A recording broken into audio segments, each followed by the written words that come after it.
தெலீலாள் விஷயத்தில் தெளிவாயிருங்கள். உன்னதமான தேவ நோக்கத்தை நிறைவேற்றுவதற்காக முன்குறிக்கப்பட்ட சிம்சோன் எதிரே வந்த பாலசிங்கத்தை ஆட்டுக்குட்டியை கிழித்து போடுகிறது போல கிழித்து போட்டான். தனி மனிதனாக 300 நரிகளை பிடித்து 2 வாள்களுக்கும் நடுவே பந்தத்தை வைத்து கட்டி கொளுத்தி பெலிஸ்தியரின் வெள்ளாண்மையை தீக்கிரையாக்கினான்.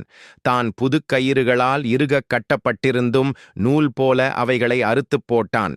கழுதையின் தாடை எலும்பை கொண்டு அதனாலே 1000 பேரைக் கொன்று போட்டான்.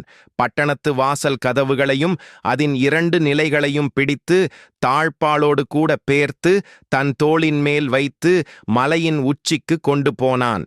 நெசவுத் துணியின் நூலினால் அவன் தலைமயிரின் 7 ஜடைகளையும் சேர்த்து பின்னி ஒரு கூடார ஆணியால் அடித்து வைத்தாலும் அதையெல்லாம் பிடுங்கிக் கொண்டு போனான்.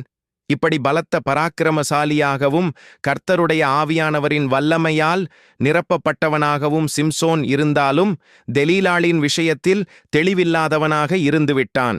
வந்த எச்சரிப்புகளையெல்லாம் உதாசீனப்படுத்தினான்.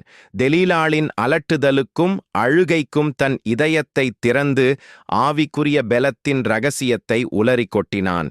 மனம் மயங்கி அவளின் மடியில் படுத்துறங்கினான். அதனால் வந்த விளைவு அவன் தன்னுடைய பலத்தை இழந்தான். நசரேயன் என்ற அடையாளத்தை இழந்தான்.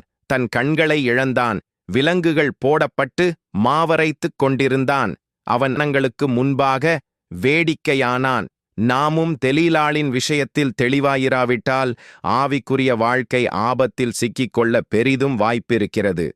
தெலீலாள் என்பது பெண்ணாகவோ ஆணாகவோ நண்பனாகவோ நண்பியாகவோ பொன்னாகவோ பொருளாகவோ சொல்லாகவோ செல்லாகவோ எதுவாக வேண்டுமானாலும் இருக்கலாம்.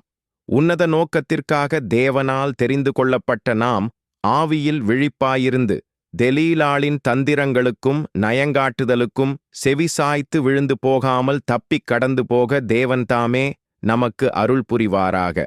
Revival writer